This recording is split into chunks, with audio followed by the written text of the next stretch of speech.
अस्सलाम वालेकुम रहमतुल्लाहि व बरकातुहू। आज हम रूहे अशकम नावल की 43 एपिसोड स्टार्ट करने वाले हैं। इसने किलस कर ढेरों गुस्सा अंदर उतारा। वो सिर्फ अपने डैड की मौजूदगी की वजह से चुप थी, वरना ज़ियान अच्छी तरह इसके मिजाज से वाकिफ़ था। चाचू मुलाजमा नज़र नहीं आ रही, इसे वहीं चल छोड़े वो अहमद सुल्तान के सामने आ खड़ा हुआ। कोई काम था क्या? अचानक से सर में शदीद दर्द होने लगा। चाय चाहिए थी। तेज़ निगाह वरीशा पे डाले इसने बात मुकम्मल की। अच्छा, मैं भिजवाता हूँ। इसकी बात का मतलब समझते ज़रा सा मुस्कुराते वो किचन की तरफ चल दिए। मैं कमरे में जा रहा हूँ, वहीं भिजवा दीजिएगा, ऊंची आवाज़ में कहते वो कमरे में चला गया। कमरे में आते ज़िया ने दरवाज़ा लॉक नहीं किया। इसने एक निगाह कमरे पे डाली और फिर फ्रंट डोर के सामने रखे सोफे पे बरजमान हो गया। शर्ट के ऊपरी 2 बटन खोले, लंबी सांस अंदर ली, दोनों कफ बारी बारी फोल्ड किए और फिर काउंट डाउन शुरू किया। 10, 9, 8, 7। इसे कदमों की चाप सुनाई देने लगी। 6, 5, 4, 3, 2 और ये 1। दरवाज़ा धड़म से खोले मिस वरीशा तन फन करती इसके सर पे आ मुसल्ला तो ज़िया हैदर के होंठों पे जानलेवा मुस्कुराहट ने अहाता किया। आखिर तुम्हारा मसला क्या है तुम माई क्वीन?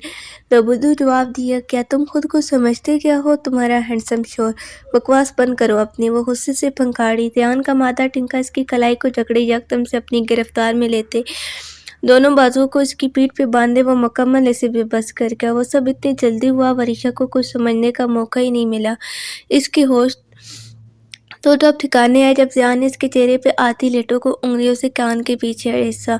वरीशा की सांसें मुंतशिर होने लगी। दूर दूर रहो मुझसे। इसकी ज़बान लड़खड़ाई थी। बकवास करने देती हो ना प्यार करने देती हो। इसका मखूल लेजा वरीशा को इसकी गिरफ्तार में मचलने पर मजबूर कर गया। छोड़ो मुझे वरना। कमर पे बंधे हाथों पे गिरफ्तार सख्त करते ज़िया ने से मजीद खुद में भींजा था। छोड़ तो मैं तुम्हें दूंगा माई क्वीन, मगर आज के बाद मुझसे ऐसी टून में बात करने से पहले सोच लेना, वरना इस ऑफिस में मिली सज़ा तुम भूली नहीं होगी। इसकी आंखों में देखते ज़िया ने एक लफ्ज़ चबा कर कहा था, मुझे हैंडसम शोर से जला शोर बनने पर मजबूर मत करो माई क्वीन, वरना असफन शाह के जुनून से तो तुम वाकिफ़ हो। जहाँ कुछ देर पहले वो अपना आप देख रहा था, बिना आंखों में इसका अक्स टमलाने लगा तो ज़िया ने फ़ौरन से इसके हाथों पर गिरफ्तार ढीली कर दी। मैं सिर्फ बता रहा था माई क्वीन, रोने की ज़रूरत नहीं है। लकीर की सूरत में बहते इसके आंसू को चुने वो प्यार से बोला, मगर वरीशा खुद को इसके आसार से बह निकालते दूर जा खड़ी हुई। तो तुम एक धोखेबाज इंसान हो। तुमने मुझे 3 साल बेवकूफ़ बनाया। वो रोते हुए ये बोली, मैंने तुम्हें बेवकूफ़ नहीं बनाया, तुमने खुद ही खुद को अंधेरे में रखा। गस्ती से कहते ज़ियान इसकी तरफ कदम उठाने लगा। मैं खुद को अंधेरे में कैसे रख सकती हूँ जब मैं यही नहीं जानती कि मास्क के पीछे छुपा शख्स और कोई नहीं तुम हो। कदम पीछे की जानिब लेती वो यकदम से फट पड़ी। क्यों तुम असफर शाह को नहीं जानती थी? क्या ये नहीं जानती थी कि इसने हर कदम पर तुम्हें हर बुरी नज़र से बचा कर रखा है? कभी किसी नामहरम को तुम्हारे करीब नहीं आने दिया। वो नज़र इसकी तरफ बढ़ रहा था जब वरीशा दीवार के साथ जा लगी। क्या तुम नहीं जानती माई क्वीन? इसकी दाएं साइड पे बाजू टिकाए ज़िया ने जानती नज़रों से इस्तफार किया। जो जानती हूँ थी। इस कितनी सी गलबत में वो बमुश्किल बोल पाई। ज़िया ने मुस्कुराते दूसरा बाजू उसकी साइड पे रखना चाहा। जब इसे बाजू उठाते देखकर वरीशा ने बेसाख्ता गर्दन झुकाई, जैसे से डर हो कि वो उसे मारने लगा। इसकी आंखों में खौफ था, मगर वो तो ज़िया हैदर से नहीं डरती थी, वो तो असफन शाह से डरती थी। जो भी था, ज़ियान को इस लम्हे अपने आप पर शदीद गुस्सा आया था। यहाँ बैठो। उसके हौले हौले लर्जाते वजूद को सोफे पे बिठाए ज़ियान खुद इसके सामने बैठ गया। वरीशा ने खफकी और कुछ खौफ से चेहरा दूसरी जानिब मोड़ दिया। मैं तुम्हें सारी हकीकत बताने के लिए तैयार हूँ। अगर सुनना चाहती हो तो जब तक मेरी बात मुकम्मल नहीं हो जाती तब तक के लिए तुम्हारी नज़रें मुझ पर से नहीं हटनी चाहिए। जहाँ नज़र हटी वहाँ मैं चुप हो जाऊँगा। अटल लहजे में कहते अरशा ने सोफे से टेक लगाए, जबकि वरीशा होनको की तरह मुँह खोले से देख रही थी। वो नाराज़ थी और इस बंदे को इसकी नाराज़गी से कोई फ़र्क नहीं पड़ रहा था। वरीशा को मज़ीद गुस्सा आने लगा, मगर बात भी सुननी थी, इसलिए बिना किसी तू में मैं इसने अपनी तिक्की नज़रें इसके चेहरे पे टिका ली। ज़ियान ज़रा सा मुस्कुराया और फिर बोलना शुरू किया, मैं बतौर असफर शाह जो किसी नामहरम को तुम्हारे आसपास मंडलाते भी नहीं देता। इसने तुम्हारी कज़न यानी कि ज़ियान हैदर को कभी कुछ क्यों नहीं कहा? यहाँ इसके मुतालिक कभी कुछ क्यों बोला क्यों नहीं? हल्काना सुरन मैंने यही यानी ज़ियान हैदर ने काफ़ी बार तुम्हें तंग किया था। वो ज़रा सा जब वरीशा इसकी हरकतें सोचती अपना गुस्सा दबाने लगी, मगर वो उस पॉइंट को सोचने पर मजबूर हुई थी तो इसका मतलब वरीशा सुल्तान ही बेवकूफ़ थी जिसने इसका दूसरा रुख देखने की कभी कोशिश ही नहीं की थी। इस रात तुमने हमारी बातें सुन ली थी। ये बात मुझे हसीब ने बताई थी। पहले वो बता नहीं रहा था, मगर जिस शाम मुझे हवेली के लिए जाना था मैं इससे मिलने गया। पहले तो वो बहाने बनाता रहा, फिर जब मैं वहाँ से निकलने लगा तो उसने मुझे अचानक से वो खामोश हो गया क्योंकि उसने नज़रें झुका दी थी या शायद किसी सोच में गुम हो गई थी। मनीषा ने इसकी तरफ देखा और फिर सर चाँद आने पर झंझलाते दोबारा से नज़रें इसके चेहरे पे टिका दी। तब हसीब ने मुझे बताया कि जब मैं कार सुनने बैठ गया तो इसने तुम्हें वहाँ देखा, मगर तुमने इसे मुझे बताने से मना कर दिया। मगर क्यों क्यों तुमने ऐसा? अब की बार ज़ियान कन्फ्यूज़ हुआ। अगर तुम चाहती तो इसी रात मुझसे पूछ सकती थी, मगर तुमने नहीं पूछा। मैंने इस रात सिर्फ तुम दोनों की आखिरी बात सुनी थी जिसमें तुमने कहा था कि डैड सब जानते हैं और बस। उस पेट लहजे में बोली, तुम्हें इसलिए नहीं बताया, देखना चाहती कि तुम मुझे किस हद तक धोखा दे सकते हो। मोहब्बत और जंग में सब जायज़ है। पथरीले लहजे में कहा, क्या धोखा देना जायज़ नहीं है असफन शाह? वो चीख उठी, अभी तुम्हारे सामने ज़ियान है, असफन नहीं है, तो मुझे ज़ियान कह कर पुकारो। इसने चमकाना लहजे में कहा, मैं किसी ज़ियान हैदर को नहीं जानती, मुझे सिर्फ असफन शाह का पता है, तो मैं असफन शाह ही बोलूँगी। वो तड़ाक कर बोली, सोच लो फिर तुमने मेरा अभी दूसरा रूप भाड़ गए में तुम और तुम्हारा पहला, दूसरा, तीसरा रूप, समझे? इसकी बात टोकते वक्त बार फिर चीखी, तुमने समझ क्या रखा है मुझे और खुद को क्या समझते हो तुम? इतना सब होने के बाद भी तुम्हारी हरदर्मी वहीं की वहीं है। 3 साल मुझे ज़लील करने के बाद तुम यहाँ मेरे सामने बैठकर कह रहे हो कि मोहब्बत और जंग में सब जायज़ है। अगर किसी को ज़हनी तौर पर अज़ियत देना, इसे पल-पल खौफ में मुब्तला करना तुम्हारी मोहब्बत है, तो ज़ियान हैदर ऐसी मोहब्बत पर वरीशा सुल्तान थूकती भी नहीं है। वो शायद नहीं, यकीनन ज़्यादा बोल गई थी, जिसका एहसास इसे ज़ियान के चेहरे पे फैलते पथरीले तासुरात देखकर वो हुई हो रहा था। कौन सी ज़हनी अज़ियत? हाँ, कैसा खौफ? इसकी बाजू दबोचे वो उसके चेहरे पे गराया। वो यकदम से सहम के, अगर तुम्हारे लिए ज़हनी अज़ियत ये है कि तुम्हारा फ़ाश लोगों में उठना बैठना और ऐसी जगहों में जाने पर पाबंदी लगाई, तो हाँ ठीक है, मैंने तुम्हें ज़हनी अज़ियत दी। और खौफ का मेयार अगर तुम्हारी नज़रों में ये है कि तुम्हें हर बुरी नज़र से महफूज रखने के लिए डराया और धमकाया, तो ये भी ठीक है। मैंने ये भी मान लिया कि मैंने पल-पल खौफ में मुब्तला किया। अगर मिस फरीशा सुल्तान मुझे आगे भी कभी ऐसा करने की ज़रूरत महसूस हुई तो मैं करूँगा। आग सी तपिश लिए सांसों में एक-एक लफ्ज़ दबाकर कहता ज़ियान ने यकदम से इसकी दूसरी बाजू छोड़ दी। वरीशा ने दीवार के सहारे खुद को सँभाला। वो शख्स इसे मिनटों में आईना दिखा जाता था। आंसू लकीर की सूरत में इसके गालों पे लड़खड़ाने लगे। शिकायती नज़र इस पे डाले वरीशा वहाँ से मुड़ने लगी जब ज़ियान ने फिर से इसे थाम लिया। कहाँ जा रही हो? वही सांस ले जा, अपने कमरे में जा रही हूँ। इसने खफकी से जवाब दिया, नहीं जा सकती। ये मेरा घर है, मेरी मर्ज़ी, मैं जहाँ भी जाऊँ। रोते वरीशा की आवाज़ बुलंद हुई, ये घर तुम्हारा नहीं, अब तुम वहीं रहोगी जहाँ तुम्हारा शौहर रहता है। इसको बाजू से घसीटते वो अपने साथ ले जाने लगा। तुम मेरे शौहर नहीं हो, छोड़ो मुझे नहीं जाना तुम्हारे साथ। तुम बहुत ढीठ हो, मगर भूलो मत मैं भी तुम्हारा कज़न ही हूँ, तुमसे डबल ढीठ। अपनी तारीफ सुनाते ज़ियान से घसीटते गाड़ी तक लाया और ज़बरदस्ती अंदर बिठा दिया। फिर खुद बैठते गाड़ी को लॉक किया और गाड़ी ड्राइव पे डाल दी। मुझे नहीं जाना तुम्हारे साथ, कितनी बार कहूँ? अगर अब तुम चीखे ना तो तुम्हारी कसम मैं तुम्हारे साथ बहुत बुरा पेश आऊँगा। धमकी करामत साबित हुई। वो खामोश हो गई, मगर इसके आंसू उसी रफ्तार से बह रहे थे। रोना बंद करो वरीशा, तुम्हें पता है मुझे तकलीफ होती है, और मेरी तकलीफ का क्या? हर बात तुम मुझ पर हुक्म चलाते रहते हो, अब भी ज़बरदस्ती अपने साथ ले आए। रोती रोती इसकी आवाज़ फिर से ऊंची होने लगी तो ज़ियान ने सख्त नज़रों से कोरा, जिस पर वरीशा इसकी नज़रों का मफ़हूम समझते अपने वॉल्यूम को फ़ौरन से कम कर गई। डैड परेशान हो के, मुझे वापस प्लेस जाना है प्लीज़। आखिर वो मनमनाई, चुप रहो, एक भी नहीं सुनने वाला। मैं तुम्हारी सुन भी लेता अगर तुम बताए बगैर घर छोड़कर यहाँ ना आती तो। और कितनी बार तुम मुझसे इस बात का ताना दोगे? वरीशा ने तंग आते पूछा। ये ताना नहीं है वरीशा, तुम महसूस भी नहीं कर सकती मेरी इस वक्त की हालत जब मुझे कार्ड ने बताया कि तुम घर पे नहीं हो और तुम्हारा नंबर भी बंद था। इसके लहजे में बेबसी धार आई। वरीशा को अपनी गलती का एहसास हुआ था और तुम्हें ताना ही लगना है, तुमने कभी मोहब्बत जो नहीं की। इसके लहजे में ऐसा कुछ था, वो पल भर के लिए इसे देखती रह गई। मुझे वापस आना है, डैड की तबीयत नहीं ठीक था। सर शीशे के इस पार रखे इसने मुतवाज़न लहजे में कहा, भूलो मत इनकी तबीयत की ज़िम्मेदार भी तुम ही हो। वही काट डाले थे, क्यों तुम मुझे हर बात पर ब्लेम कर रही हो? मुझे नहीं रहना था वहाँ, मुझे डर लगता था इसलिए मैं यहाँ आ गई। तो क्या गुनाह कर दिया मैंने? तब से तुम्हारी बातें सुन रही हूँ। चेहरा इसकी तरफ मोड़े यकदम से वो चीखती, वो ज़ियान हैदर के माइस अटैक का सबब बनी थी, और अब तुम डैड की तबीयत पर भी मुझे सुना रहे हो। तो तुम्हारी इत्तला के लिए इनकी तबीयत मेरी वजह से नहीं, किसी दिलावर शाह की वजह से ख़राब हुई थी। मैं तो अभी प्लेस में दाखिल भी नहीं हुई थी जब मैंने इनका नाम सुना और फिर डैड बेहोश हो गए। हाथ नचा नचा कर कहती वो यकदम से फट पड़ी। बात मुकम्मल करते वो चेहरा दूसरी जाने मोड़ की, मगर ज़ियान हैदर को वो बर्दाश्त कर गई थी। वो दिलावर शाह? इसे यकीन नहीं आ रहा था इनकी तबीयत से भला इस शख्स का क्या लेना देना। वो उलझ सा गया। तुमने चाचू से पूछा नहीं कि फिर वो कौन था? गाड़ी एक साइड पे रोक के ज़ियान ने कुछ परेशानी से इस्तफार किया। नहीं, मुझे कोई इंटरेस्ट नहीं था। वो स्पैट लहजे में बोली, तुम दिलावर शाह को जानती हो? ज़ियान ने तो अपने सवाल पर जोर दिया। वरीशा ने बेसाख्ता गर्दन इसकी तरफ मोड़ी। नहीं, मैं नहीं जानती। अरशान ने इसकी तरफ देखा, वो दोनों एक दूसरे की तरफ को देख रहे थे। तुम किसी शाह खानदान को नहीं जानती? इसका लहजा अजीब हुआ। तुम क्यों इनका जिक्र कर रहे हो? वरीशा को बेजारियत होने लगी। मैं जो पूछ रहा हूँ मुझे इसका जवाब दो वरीशा। वो कुदरत सीरियस अंदाज में बोला। हाँ जानती, उसने निकाह इस खाली सड़क पे जमा दी। कितना और क्या, तुम इस खानदान के वारिस और लाल हवेली के पहले वारिस, इसके अलावा का कुछ नहीं। वरीशा ने इसकी जाने पीठ फेर ली, मगर ज़ियान इसकी पल पल की कैफियत से वाकिफ था। वो अपना चेहरा छुपा रही थी वो उस अजियत में न देख सकी जो ये नहीं जानती थी कि इसकी चलती सांसों से भी वो साथ बैठा शख्स इसके दिल का हाल मालूम कर लेता है। मेरी तरफ देखो वरीशा। कंधे पे हाथ रखे ज़ियान ने इसका रुख फेरना चाहा, मगर वरीशा अपना चेहरा हाथों में छुपाए जोर जोर से नफी में सर हिलाने लगी।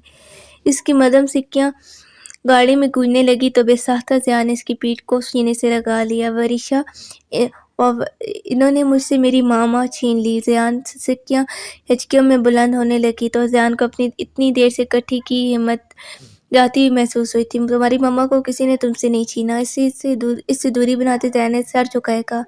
वो मुझसे नफरत करती थी। वरीशा ने सर सीट की पोस्ट से टिका दिया। सब झूठ था, वो तुमसे बेपनाह मोहब्बत करती थी। वरीशा ने मुंदी आंखें खोलकर इसकी तरफ देखा। डैड ने मुझे इनका लिखा लेटर दिया था। वो लेटर इन्होंने नहीं लिखा था। वो बेयकीनी की कैफियत में थी। मुझे कुछ समझ नहीं आ रहा तुम क्या बोल रहे हो। जो कहना चाहते हो साफ साफ बोलो ज़ियान। अब की वरीशा पूरी की पूरी इसकी तरफ घूम गई। वो खत मम्मा का था, मुझे डैड ने खुद बताया था। इन पर इनकी साइन थी, सब नकली था वरीशा। वो खत, वो साइन, सब कुछ। वरीशा के दिल पे खोंसा पड़ा था। मम्मा मतलब क्या है इस सब से? तुम्हारा हाँ क्या कहना चाहते हो तुम? इसकी आवाज़ लरज़ाने लगी। ज़ियान ने कर्ब से आंखें मैस ली। इधर देखो, देखो मेरी तरफ देखो। बाबा बताओ मुझे सच क्या है? इसकी आवाज़ तो दबोचे। वरीशा ने इसकी खून छलकती नज़रों में अपनी वेशा ज़्यादा सी नजरें गाड़ी थी। मैं तुम्हें तकलीफ में देखना गवारा नहीं कर सकता वरीशा, मगर क्या? ज़ियान इसको देखती वो ट्रांस की कैफियत में बोली। इसके चेहरे को अपने हाथों के पहले में भरे ज़ियान ने हिम्मत मतजम की। तुम्हारी मम्मा को तुमसे छीना नहीं गया था, इनके साथ ज़बरदस्ती की गई थी। वो इस वक्त सन्नाटों की जद में थी। कक्का किसने की? मेरे मामू ने। बताते ज़ियान हैदर का सर शर्म से झुक गया। इसकी आंखें लबलबा आंसू से भर गई। वो आज तक इन्हें कसूरवार मानती आई थी जिनको खुद मजबूर किया गया था। वो बर्फ की मांदा अपनी जगह मुंजित हो गई थी। आखिर ढेरों हिम्मत जमा करके ज़ियान ने सारी हकीकत इसके सामने रख दी। कब, कैसे और किसकी वजह से वो सब हुआ, वो सब ज़ियान ने इसे बता दिया था। कुछ पल खामोशी के नदार होकर गाड़ी में सन्नाटा छा चुका था। ईशाल कहाँ है? ज़ियान ने नज़र उठाई। वो सर नज़रों से इसे देख रही थी। मैंने पूछा ईशाल कौन है? अब की बार वो चीख पड़े, मेरी मामू की बेटी। बेसाख्ता वरीशा ने लंबी लंबी सांस लिए। इसके कान मानो सही सही कर रहे थे। वहाँ इसका दम घुटने लगा तो गाड़ी अनलॉक किए वो बैर खाली सड़क पर निकल गई। जब एक सेकंड की भी देर किए बगैर नौसिहाने इसके पीछे बह रहा था। इतनी बड़ी हकीकत छुपाई गई मुझसे। गहरी सांस के दौरान बोलती वो फुटपाथ पर बैठ गई। या अल्लाह जी, सब मुझसे झूठ बोलते रहे और मैं इनकी झूठ को सच समझती रही। ये क्या कर दिया मैंने अल्लाह जी? अपने बालों को नोचती वो बेबसी से रोने लगी थी। काका कैसे मैंने अपनी मम्मा से नफरत कर ली, कैसे? वरीशा संभालो खुद को, दूर दूर रहो मुझसे, हाथ मत लगाना मुझे। इसके हाथ थामे ध्यान इसके करीब बैठता जब वो हंजानी अंदाज में चीख उठी। क्यों किया? हाँ बताओ क्यों किया मेरे साथ तुम सबने ऐसा? बोलो, जवाब दो। क्यों मुझसे हकीकत छुपाई? क्यों? उसके करीब आती वो जोरों कतार होती इससे पूछ रही थी। वरीशा ज़ियान ने इसका चेहरा थामना चाहा। जवाब चाहिए मुझे। इसका हाथ झटकती वरीशा ने सर मैरी से कहा। ज़ियान ने गहरा सांस भरा। तुम्हें तकलीफ? वो तकलीफ? कौन सी तकलीफ होती मुझे? ज़ियान हैदर इसके सीने पे हाथ रख के खुद से दूर धकेलती वो गुस्से से चिंगाड़ी थी। और अभी मुझे कौन सी खुशी मिली है? मैंने सारी ज़िंदगी अपनी माँ से नफरत करती रही। क्या ये तकलीफ थोड़ी थी? मैं इनको अपनी खुशियों का मुजरिम मान कर सारी उम्र इनसे बदजान रही। क्या इस वक्त मुझे तक अजियत नहीं हुई? सर्द हाथों में अपने सर में गिराए वो गुस्से से कहती, फूट फूट कर रोती। फौरन से इसके करीब आते ज़ियान ने इसको अपने मजबूत हसारे में बांधा था। चुप हो जाओ प्लीज़, वो बेबसी से बोला। जब रोते रोते सर दर्द से फटने को आया तो वरीशा ने इसके कंधे पे सर रख दिया। तुमने मुझे नहीं बताया, तुमने भी मेरे साथ बुरा किया। ज़ियान टूटे बिखरे लहजे में कहा गया और इस लम्हे ज़ियान हैदर का दिल करची करची हुआ था। मैं तुम्हें बताना चाहता था वरीशा, मगर चाचू की वजह से हमेशा खामोश रहा। मुझे बुरा मत समझो प्लीज़। वरीशा ने इसके कंधे से सर हटाया। सर मैरी से देखा। तुम बुरे हो ज़ियान हैदर। अगर तुम मुझे बता देते तो मैं इनसे इतनी नफरत कभी ना करती, ना खुद को इतनी तकलीफ देती, ना इन्हें। इसका कॉलर पकड़ कर कहते वरीशा की आवाज़ रंधने लगी। तुम्हें पता है मैं हमेशा सोचती थी कि एक बार मम्मा से मिलने जाऊंगी, इनसे बात करूंगी, सिर्फ इन्हें देख कर ही वापस आ जाऊंगी। مگر میں نے دیر کر دی ضیان، میری ماما مجھ سے دور چلی گئی، میں نے دیکھ نہیں پائی، میں نے آخری بار بھی نہیں دیکھ پائی، مجھے تو ان سے ابھی بہت کچھ کہنا تھا، اب میں کیسے بات کروں گی ان سے ماما؟ میں ضیان نے کب سے اس کی طرف دیکھا اور مزید مضبوطی سے اسے خود میں بھینچ لیا۔ میں نے دیر کر دی، دیر ہو گئی مجھ سے، اب وہ مجھے ہمیشہ کے لیے چھوڑ کر چلی گئی۔ ضیان وہ کیوں گئی؟ میں کیسے رہوں گی ان کے بغیر؟ اس کے سینے پہ مکے برساتی اذیت کی شدت سے وہ روتے بے حال ہو رہی تھی۔ اس کی تکلیف پہ ننھا سا موتی ضیان کی آنکھ سے بے مول ہوتا داڑھی میں جذب ہو گیا۔ ضیان کو اپنا کندھا بھیگا محسوس ہوا، وہ جس بات سے ڈرتا تھا وہی ہوا، اب اس کی تکلیف ضیان کی برداشت سے باہر تھی۔ میں ہوں نا تمہارے پاس، میں تمہیں کبھی چھوڑ کر نہیں جاؤں گا، پلیز تم رونا بند کرو۔ اس کے بعد سلاتے ضیان نے اسے تسلی دیتے 7 منٹ بھی کی، مگر دوسری طرف مکمل خاموشی تھی۔ ضیان نے اس کا کندھا ہلایا مگر وہ پھر سدھر رہی۔ وریشا! ضیان نے اسے پکارا مگر جواب نہ تھا۔ اس نے وریشا کا چہرہ سامنے کیا، وہ بے ہوش ہو چکی تھی۔ یا اللہ خیر! وریشا آنکھیں کھولو پلیز، اسے گاڑی تک لاتے۔ ضیان اسے مسلسل پکار رہا تھا، اسے مت کرو وریشا، میں تمہاری تکلیف برداشت نہیں کر سکوں گا، آنکھیں کھولو، میری طرف دیکھو پلیز۔ فوراً سے اسی گاڑی میں بٹھایا۔ ضیان نے اس کا گال تھپتھپایا مگر وہ یوں ہی آنکھیں موندے ہوش و حواس کی دنیا بیگانہ پڑی رہی۔ اس نے ایک ایک کر کے تمام کمرے چیک کر لیے تھے مگر وہ کہیں نہیں تھی۔ آخر کاشان نے سیڑھیوں کی طرف دیکھا اور پھر کچھ سوچتے وہ زینے پھلانگتی چھت پہ چلا گیا۔ اپنی نظریں گول کی، اس نے ساری چھت کا معائنہ کیا، جب ایک کونے میں سے وہ لڑکی نظر آئی۔ گرم شال کندھوں سے سرک رہی تھی، لمبے کھلے بال ہلکی ہلکی ہوا کی وجہ سے اڑ رہے تھے، ہاتھ میں پکڑے کافی کے مگ سے بھاپ اٹھنا بند ہو گئی تھی۔ شاید وہ اپنی سوچ میں اتنی مگن تھی کہ نہ چھت پہ آنے والے کو دیکھ سکی، نہ یہ خیال رہا کہ اس کی کافی ٹھنڈی ہو چکی ہے۔ ہوش میں وہ تب آئی جب کاشان نے اس کے پیچھے آتے کندھوں پہ رکھی شال کو اس کے سر پہ اوڑھ دیا۔ آپ یہاں کب آئے؟ اچانک سے کاشان کو وہاں دیکھ کر زری چونک کر سنبھلی۔ میں یہاں تب آیا جب میری بیوی کسی اور ہی دنیا میں پہنچی ہوئی تھی۔ انگلی کی پوروں سے اس کے گال کو ہلکا سا مس کرتے کاشان مسکرایا تو زری بھی مسکرا دی۔ میرا نیچے دم گھٹ رہا تھا کاشان، اس لیے میں یہاں اوپر آ گئی، زری نے بتاتے رخ واپس سے عثمان کی طرف بھیج دیا۔ آج کل جو گھر کا ماحول بنا ہوا ہے نا، مجھے اس سے کوفت ہونے لگی ہے۔ اس پر سے بھائی کا عجیب رویہ مجھے مزید تکلیف دیتا ہے۔ میرا دل کرتا ہے سب ٹھیک ہو جائے مگر گھر کا یہ ماحول، بھائی کا عجیب رویہ، سب کہتے اس نے گہری سانس بھری اور آنسوؤں کو وہیں پلکوں کی بھاڑ پہ روک کے رکھا۔ کاشان نے اس کا سر پڑتا ہاتھ تھام لیا، جیسے یقین دلانا چاہو میں ہر وقت تمہارے ساتھ ہوں۔ تمہارے بھائی کے دل کا مسئلہ ہے زری، اس کا رویہ ٹھیک نہیں ہو سکتا، کاشان نے افسوس سے کہا، مگر اس کی بات سنے زری نے تعصب سے اس کی طرف دیکھا اور استغفار پڑھا۔ کبھی تو کسی سیدھی بات منہ سے نکال لیا کریں کاشان، اس نے اسے ڈپٹا تھا۔ ارے سیدھی بات ہی تو کیا یار، اس سے محبت ہو گئی اور محبت کا تعلق دل سے ہوتا ہے تو مطلب وہ دل کا مریض بن گیا، جیسے کہ میں تمہاری محبت میں بن گیا ہوں۔ کاشان نے اسے تفصیلاً سمجھایا، آپ سے بحث کرنا فضول ہے، تم سے محبت کر لو وہی کافی ہے، باقی سب میں دیکھ لوں گا۔ آنکھ مارتے کاشان نے اس کے مسکرانے پر مجبور کر دیا، دیٹس مائی گرل، بس ایسی مسکراتی رہا کر۔ اس کی گال پہ بوسہ دیتے کاشان ذرا کو پیچھے ہو گیا۔ زری پلکیں چپکاتی فٹ سے چہرہ موڑ کے، اس اچانک کفتار نے اس کی دھڑکنوں میں انتشار برپا کیا تھا۔ وہ چہرہ موڑے، ریلنگ پہ ہاتھ ٹکائے عثمان میں دیکھنے لگی تو کاشان بھی اس کے سنگ کھڑا عثمان میں دیکھتا کسی گہری سوچ میں مگن ہو گیا۔ تم اداس مت ہوا کرو، سب ٹھیک ہو جائے گا۔ زری نے سر اس بات میں ہلا دیا۔ تمہیں ایک راز کی بات بتاؤں زری؟ زری نے اس کی طرف دیکھا جس کے چہرے پر خوبصورت سی مسکراہٹ تھی۔ جی بتائیں۔ چاچی کو نہیں بتانا، اس نے رازدانہ انداز میں کہا۔ اوکے۔ زری نے بھی اسی انداز میں جواب دیا۔ میں نے ہر نماز میں دعا مانگتا ہوں کہ ابتسام کو اس کی محترمہ مل جائے۔ اس سرگوشی پر زری جی جان سے مسکرا اٹھی۔ اچھا اب میں آپ کو ایک راز بتاؤں؟ راز؟ زری نے مسکراتے کہا تو کاشان نے جھٹ سے سر ہاں میں ہلاتے اپنا کان آگے کیا۔ میں ہر نماز میں دعا مانگتی ہوں کہ ماما بھائی کی محترمہ کے لیے مان جائیں۔ وہ اداسی سے مسکرائی۔ انشاءاللہ ضرور مان جائیں گی، کاشان نے پورے یقین سے کہا۔ بھائی کہاں ہے ابھی؟ زری نے اس کی طرف دیکھا۔ وہ کچھ دیر پہلے گھر سے باہر نکلا، کہہ رہا تھا کہ یہاں دم گھٹتا ہے، باہر جانا چاہتا ہے۔ ایسا کب تک چلے گا کاشان؟ کیا بھائی ہمیشہ ایسی ہی اپنی راتیں باہر سڑکوں پہ گزارتے رہیں گے؟ تم سے کس نے کہا زری کہ وہ باہر سڑک پر راتیں گزارتا ہے؟ کاشان نے سیریس انداز میں اس سے استفسار کیا۔ تو وہ کہاں ہے؟ گھر سے باہر تو ان کی کوئی پناہ گاہ نہیں ہے، اللہ کا گھر سب سے بڑی پناہ گاہ ہے زری۔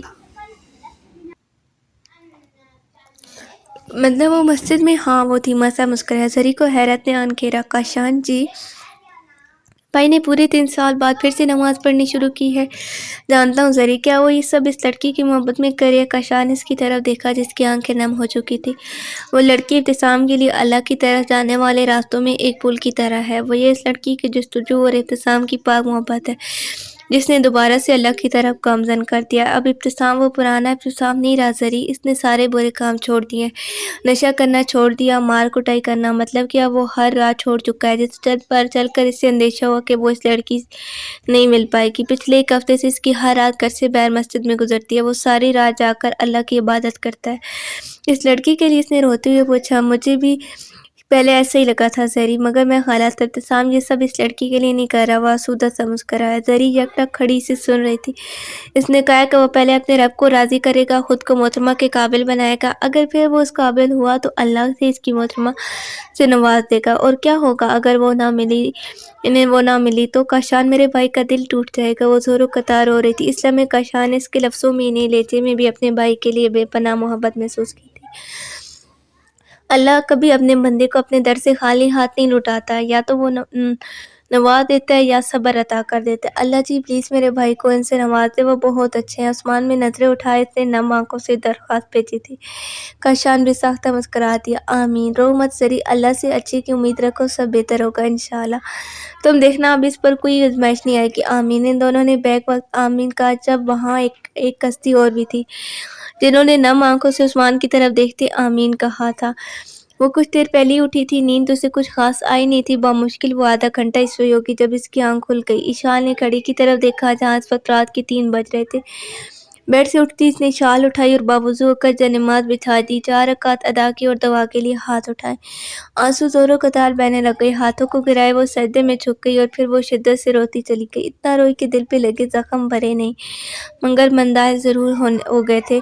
وہ رو رہی تھی کیونکہ اسے یقین تھا کہ وہ ذات اسے سنبھال لے گی، اس کو تھام کر سارے دکھ اذیتیں مٹا دے گی، اسے صبر عطا کرے گی۔ میری امی کو جنت الفردوس میں اعلیٰ مقام عطا کیجیے گا اللہ جی۔ سر سجدے میں گرا اس نے منت کی، اور مجھے صبر دے دے، زیادہ نہیں تو بس تھوڑا سا ہی صبر پلیز اللہ جی، ورنہ یہ دل اتنی تکلیف برداشت نہیں کر پا رہا، کچھ تو ایسا کرے کہ یہ تکلیف کم ہو جائے۔ ہچکولے لیتے وجود میں پریشانی سجدے میں رگڑتے ہوئے شدت سے رو دی، میرے ساتھ انہیں بھی صبر سے نوازیے گا اللہ جی، مجھے ان کی تکلیف کا اندازہ نہیں ہے مگر میں خود کو جس اذیت سے گزری ہوں اس اذیت سے وہ بھی گزر رہی ہوں گی، کیونکہ وہ ان کی بھی امی تھی۔ یہ صرف شاہ ہی جانتی تھی کہ اس نے یہ الفاظ کیسے اپنی زبان تک لائے تھے۔ وہ شدت پسند نہیں تھی مگر اپنے من پسند لوگوں کو بانٹنے میں سے منہ اٹھاتی تھی۔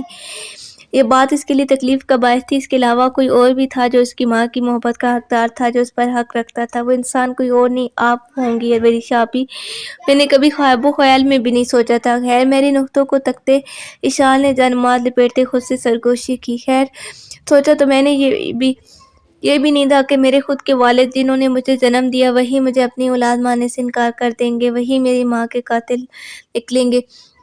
یہی تو زندگی شاہ، یہ ہمیں ان منظروں سے گزارتی ہے جن کو ہم کبھی اپنے خواب و خیالوں میں بھی نہیں سوچا ہوتا۔ یہ زندگی ہے جو ہمیں کھینچ کر وہاں لے جاتی ہے جہاں کوئی نہیں جانا چاہتا۔ لرزاتے ہونٹوں سے مسکراتی اس نے تسبیح پڑھنی شروع کر دی اور چلتی کمرے سے باہر نکل گئی۔ وہ کمرے سے باہر آئی جب اشال نے دیکھا حسنہ بی بی کسی لڑکی کو لاؤنج میں بٹھا رہی تھی۔ یہ کون ہے بی؟ داخلی دروازے پر ہی رک اس نے سوال کیا۔ ان کو ارشان بیٹے نے یہاں بلایا بچے، یہ وہی ڈاکٹر ہے جو اکثر آپ کی طبیعت خرابی کے لیے یہاں آتی رہتی ہیں۔ وہ ارشانی سے بولی۔ اشال متفرق سے ہوئے، مگر بھی یہاں تو کسی کی طبیعت خراب نہیں ہے، پھر بھائی نے انہیں کیوں بلایا؟ ابھی اشال ان سے پوچھ رہی تھی جب دور صوفے پہ بیٹھی کافی بولڈ سی ڈاکٹر ایما ان کی طرف آ گئی۔ السلام علیکم۔ وعلیکم السلام، اشال نے جواباً ادب سے کہا۔ مجھے یہاں زیان جی نے بلایا، مگر آپ تو خاصی اچھی نظر آ رہی ہیں، اس نے سوالیہ لہجے میں کہا۔ مگر حسنہ بی اور اشال تو اس کے زیان جی پر ہی الجھ کھڑی تھی۔ حسنہ بی کو تو ویسی وہ لش پش سی لڑکی ایک نظر نہیں بھاتی تھی جس کی تکھی نظر ہمیشہ سے انہوں نے ارشان کے گرد گھومتے محسوس کی تھی۔ بیٹا تم یہاں بیٹھ جاؤ، تمہارے زیان صاحب ابھی آتے ہوں گے تو پتہ چل جائے گا انہوں نے تمہیں کیوں بلایا اس وقت۔ بی جان نے روکے سوکھے سے لہجے میں کہتے سے صوفے کی طرف اشارہ کیا جس پر ایما اپنا سا منہ لے کے بیٹھ کے، اور حسنہ بی اشال کا ہاتھ تھامے کچن کی طرف لے گئے۔ وہ ان کے ساتھ چلتی جا رہی تھی مگر حسنہ بی کے ایسے لہجے پر وہ دم خود رہ گئے، اسے کبھی انہیں ایسے لہجے میں کسی سے بات کرتے نہیں دیکھا تھا۔ میں اس چڑیل کے لیے چائے بناتی ہوں، بچے تم یہیں رکو، اس کے پاس بیٹھنے کی ضرورت نہیں ہے، وہ کافی گرم مزاج میں بولی تھی۔ اشال تو بے یقینی سے منہ کھولے بچے نے اور ان کی ساری کارروائی تک رہی تھی۔ بھئی آپ ایسے کسی مہمان سے بات نہیں کرتی، یہ آپ نے ہی کہا تھا، اس نے معصومیت سے دریافت کیا۔ بالکل بچے کسی مہمان سے برے طریقے میں پیش نہیں آتے، مگر جس مہمان کو آپ پر اور آپ کے گھر والوں پر بری نظر ہو نا، اسے ٹوکنا ضروری چاہیے تاکہ اسے معلوم ہو کہ آپ ان کی ہر حرکت و سکنت سے واقف ہے۔ बीजा ने ठहर ठहर कर इसे समझाया, मगर इशाल के पल्ले कुछ नहीं पड़ा था। वो नाज़ हैरत में डूबी खड़ी थी। तुम नहीं समझोगी बच्चे, अरशान बेटा सही कहता है, तुम वाकई मासूम सी परी हो।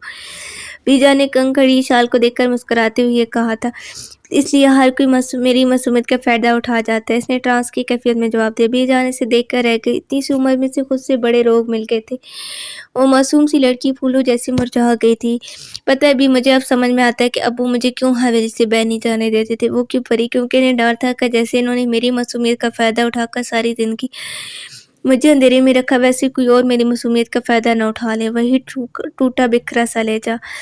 ऐसी बात नहीं है बच्चे, अपने और गैरों में बहुत फ़र्क होता है। चाहे कि कटले रखते भी ने इसकी तकलीफ कम करनी चाहिए, मगर वो कब जानती थी कि इसके दिल के टूटे छोटे-छोटे टुकड़े इस हद तक इसके अंदर पोस्ट हो गए हैं कि अब वो मासूम सी लड़की बातों के जाल में नहीं फँस पाई, कि वो जब भी कहेगी तल्ख़ ही कहेगी। अब वो दुनिया और उनके झांसे में आने वाली शाल नहीं रही। ज़िंदगी ने इसे एक ही वार में इतना मैच्योर कर दिया कि इसे अब अपनी मासूमियत पे गुस्सा आता था। बस करे भी, मैं अपनों के असली चेहरे देखकर इस हाल में हूँ कि सांस लेते भी तकलीफ महसूस होती है। किसी गैर से तो मर कर भी शाह कभी कोई उम्मीद ना रखेगी, और तकलीफ़ें सहने की हिम्मत नहीं अब मुझ में। अज़ियत से दो चाल है जिनमें इसने अपना ख़त्मी फ़ैसला सुनाती वो लॉन्च की तरफ चली गई। जब हुस्ना बीबी इसके पीछे-पीछे चाय और दीगर लंज़वात की ट्रे लिए लॉन्च की तरफ आई। आप चाय ले लें। जी, बहुत शुक्रिया। आयमा ने चाय का कप थाम लिया। आपका घर माशाल्लाह बहुत प्यारा है, इसने तारीफ़ की, जिस पर इशारा से मुस्कुराई। अरे कब से मैं ही बोल रही हूँ, आप ही तो कोई बात करें ना। आयमा ने चाय का घूंट भरते सार किया। हुस्ना भी जली बनी सी बैठी थी। मैं क्या बताऊँ आपको अपने बारे में, शाल जाज़िब सी हुई। कुछ भी, आपकी क्वालिफ़िकेशन कहाँ पढ़ती हैं वगैरह वगैरह। नज़रें शाल के चेहरे पे सजाए इसने खुशगवारियत से पूछा। एक्चुअली आप बुरा नहीं माने, मुझे अपने बारे में कुछ भी बताने की इजाज़त नहीं है। इशाल ने सादा से लहजे में कहा, ज़रूर आपके भाई ने मना किया होगा। जी ऐसे ही है। इशाल ने सर इस बात में हिलाया। डॉक्टर आइमा खुलकर मुस्कुराती, जबकि बात इतनी मुस्कुराने वाली नहीं थी। इशाल को वो अजीब लगती थी। वैसे आपके भाई, मेरा मतलब है ज़ियान जी, आपके मामले में काफ़ी पॉजिटिव है। जी ये तो है, जवाबन वो सिर्फ इतना ही बोल सकी।